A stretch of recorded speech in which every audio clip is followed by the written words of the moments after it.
അല്ല, ഞാൻ പറഞ്ഞല്ലോ, അതിനെ സംബന്ധിച്ച് കഴിഞ്ഞ സർക്കാരിന്റെ അവസാന ബഡ്ജറ്റിൽ ഈ ഉന്നത വിദ്യാഭ്യാസം സൗജന്യമായിക്കൊണ്ടുള്ള ഒരു പ്രഖ്യാപനം ഉണ്ടായിരുന്നു. അതിൽ ഈ പുതിയ സർക്കാരിന്റെ നിലപാട് അല്ല, അവസാന ബഡ്ജറ്റിൽ പല കാര്യങ്ങളും പ്രഖ്യാപിച്ചിട്ട് പോയിട്ടുണ്ട്.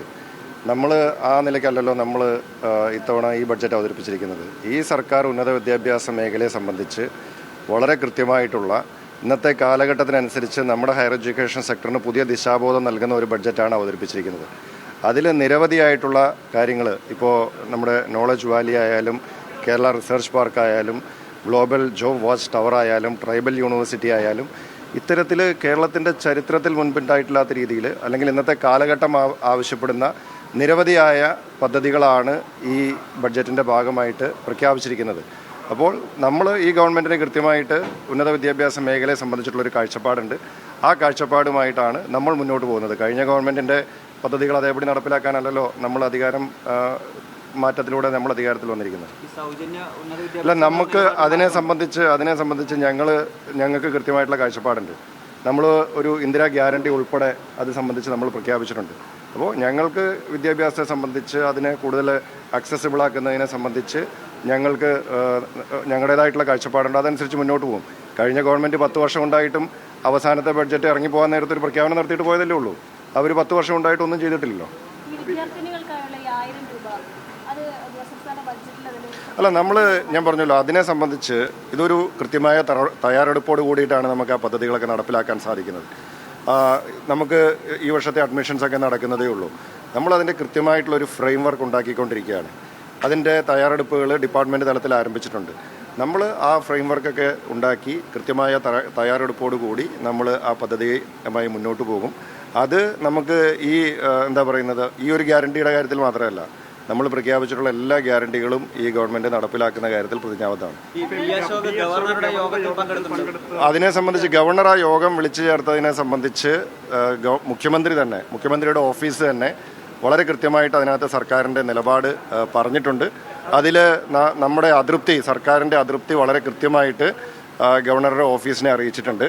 അതിൽ നിരവധി ഉദ്യോഗസ്ഥർ പങ്കെടുത്തിട്ടുണ്ട്. ഇപ്പോൾ ഗവർണർ സ്വാഭാവികമായിട്ടും അങ്ങനെ ഒരു യോഗം വിളിക്കുമ്പോൾ ഉദ്യോഗസ്ഥർക്ക് പങ്കെടുക്കാനായിട്ട് അവർ നിർബന്ധിതരാകുന്ന സാഹചര്യമുണ്ട്. അപ്പോൾ ആ യോഗം വിളിച്ചത് തന്നെ തെറ്റാണെന്നുള്ളതാണ് നമ്മുടെ നിലപാട്. അത് മുഖ്യമന്ത്രിയുടെ ഓഫീസ് കൃത്യമായിട്ട് ഗവർണറുടെ ഓഫീസിനെ അറിയിച്ചിട്ടുണ്ട്. അല്ല, ഞാൻ പറഞ്ഞില്ല, അത്തരം കാര്യങ്ങൾ ഗവർണർ യോഗം വിളിച്ചത് തന്നെ നമ്മൾ ആരും അറിഞ്ഞിട്ടല്ലോ.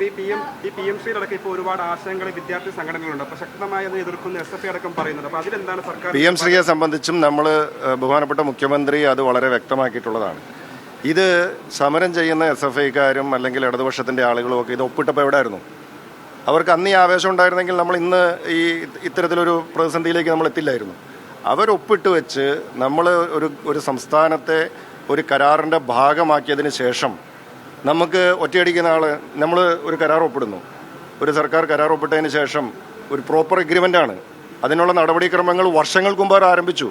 2024 തന്നെ കഴിഞ്ഞ LDF സർക്കാർ PM-ശ്രീയുമായി ബന്ധപ്പെട്ടിട്ടുള്ള നടപടികൾ ആരംഭിച്ചു. ഫിനാൻസ് ഡിപ്പാർട്ട്മെൻറ്റ് അതിനുള്ള അനുമതി ഉൾപ്പെടെ ലഭ്യമാക്കി. രേഖകളൊക്കെ വരും ദിവസം മാധ്യമങ്ങൾ തന്നെ കിട്ടിയിട്ടുണ്ടല്ലോ. അങ്ങനെ ചെയ്ത ഒരു കാര്യം കൃത്യമായ ഒരു എഗ്രിമെൻ്റ് ഒപ്പിട്ടിട്ട് ഒരു കത്തയച്ചാൽ അതുകൊണ്ട് അവസാനിക്കുമോ? ഇത് അല്ലല്ലോ. ഇപ്പോൾ അവരുടെ ഭാഗത്തുനിന്ന് ഉണ്ടായിക്കൊണ്ടിരിക്കുന്നത് തികഞ്ഞ കാപട്യമാണ്. ഈ ആവേശം അന്നുണ്ടായിരുന്നെങ്കിൽ ഈ പ്രശ്നം ഉണ്ടാവില്ലായിരുന്നല്ലോ. സ്വകാര്യ സർവകലാശാലയുമായി ബന്ധപ്പെട്ട് സർക്കാരിൻ്റെ ഒരു സമീപനം എങ്ങനെയാണ്? നമ്മൾ സ്വകാര്യ സർവകലാശാലകളുടെ കാര്യത്തിൽ സർക്കാരിന് തുറന്ന മനസ്സാണ്. അതുകൊണ്ടാണല്ലോ ഞങ്ങൾ പ്രതിപക്ഷത്തിരിക്കുമ്പോൾ തന്നെ ഞങ്ങൾക്ക് അന്ന് ഗവൺമെൻറ് കൊണ്ടുവന്ന LDF ഗവൺമെൻറ് കൊണ്ടുവന്ന ബില്ലുമായിട്ട് ചില കാര്യങ്ങളിൽ ഞങ്ങൾക്ക് അഭിപ്രായ വ്യത്യാസങ്ങളൊക്കെ ഉണ്ടായിരുന്നെങ്കിലും പൊതുവിൽ ഞങ്ങൾ ആ ബില്ലിനോട് യോജിക്കുകയും ആ ബില്ല് ഏകകണ്ഠമായിട്ടാണ് നിയമസഭ പാസ്സാക്കിയത്. അപ്പോൾ അതുകൊണ്ട് തന്നെ സ്വകാര്യ സർവകലാശാലകളുടെ കാര്യത്തിൽ ഞങ്ങളുടെ നിലപാട് നേരത്തെ വ്യക്തമാക്കിയിട്ടുള്ളതാണ്. മാറുന്ന സാഹചര്യത്തിനനുസരിച്ച് നമ്മുടെ വിദ്യാഭ്യാസ മേഖലയിൽ മാറ്റങ്ങൾ ഉണ്ടാവണം. അങ്ങനെ മാറ്റങ്ങൾ കൊണ്ടുവന്നിട്ടില്ലെങ്കിൽ നമ്മൾ പിന്നോട്ട് പോകുമെന്നുള്ളതാണ്.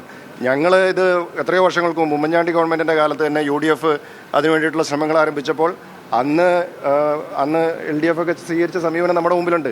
പക്ഷേ ഞങ്ങൾ അത്തരത്തിലുള്ള സമീപനം അല്ല സ്വീകരിച്ചത്. നമ്മൾ വളരെ തുറന്ന മനസ്സോടുകൂടി അതിനെ സ്വീകരിക്കുകയും ഞങ്ങൾ ഏകകണ്ഠമായി ആ ബില്ല് പാസ്സാക്കുകയുമാണ് ഉണ്ടായത്. പക്ഷേ നിലവിൽ ആ ബില്ല് ഗവർണർ രാഷ്ട്രപതിയുടെ പരിഗണനയ്ക്ക് അയച്ചു. അതിൻ്റെ നിയമപരമായിട്ടുള്ള വശങ്ങൾ പരിശോധിച്ച് സാധ്യതകൾ പരിശോധിച്ച് നമ്മൾ സ്വകാര്യ സർവകലാശാലകളുടെ കാര്യത്തിൽ നമ്മൾ മുന്നോട്ട് പോകും.